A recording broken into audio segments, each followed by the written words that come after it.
Hi అండి, నమస్తే. Welcome to Shirin Jetwal. నేను మీ దుర్గానండి.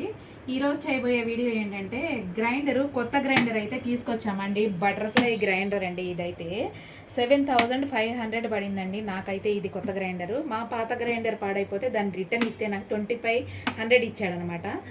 మా 500 వేసి కొత్త గ్రైండర్ అయితే నేను తెచ్చాను. దీనికి ఎప్పుడైనా సరే మనం కొత్తది ఏదైనా ఇంట్లోకి వస్తువు కొనుక్కున్నప్పుడు పసుపు రాసి బొట్లు పెట్టడం అయితే మనకి సాంప్రదాయం కాబట్టి ఇలా అనేది నేను బొట్లు అనేది పెడుతున్నానండి. ముందు పూజ అయితే చేయాలి కదా, ఇలా చేస్తున్నాను అనమాట.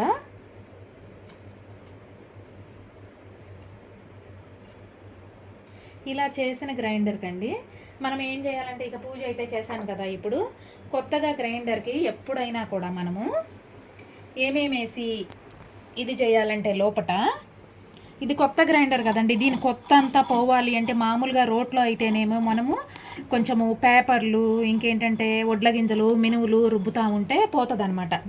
బియ్యం కూడా, నానబెట్టిన బియ్యం కూడా. ఇప్పుడు ఇది మనకి కొంచెం సిటీలో ఉంటాం కాబట్టి కుదరదు. కాబట్టి ఇందులో ఇప్పుడు నాకు తెలిసిన వాళ్ళు చెప్పారు ఏంటంటే, నానబెట్టిన బియ్యం అండి. ఇలా నానబెట్టాను పొద్దుట నేను. ఈ నానబెట్టిన బియ్యం వేసి కొత్త గ్రైండర్ ఇప్పుడైతే ఓపెనింగ్ చేస్తున్నానండి. దీన్ని నానబెట్టిన బియ్యం వేసి రుబ్బాలని చెప్పారండి. ఈ బియ్యం అంతా నలిగేటప్పటికి అందులో ఉన్న కొత్తదనం అంతా కూడా పోయి మనకి చక్కగా మళ్ళీ నెక్స్ట్ డే నుంచి గ్రైండ్ చేసుకోవడానికి పాసిబుల్గా ఉంటుందన్నమాట. ఇది అంతా ఇప్పుడు ఈ బియ్యం అంతా కూడా ఎక్కువసేపు కూడా నానబెట్టలేదండి నేను ఇది. ఎందుకంటే కొంచెం కచ్చాపచ్చాగా ఉంటే బియ్యం కూడా అది అనేది ఎక్కువసేపు నలుగుతుంది కాబట్టి మనకి ఈ రాళ్ళు ఉన్నాయి కదా, ఈ రాళ్ళు అనేది చక్కగా కొత్త నుంచి పాత అనేది రావడం జరుగుతుందనమాట.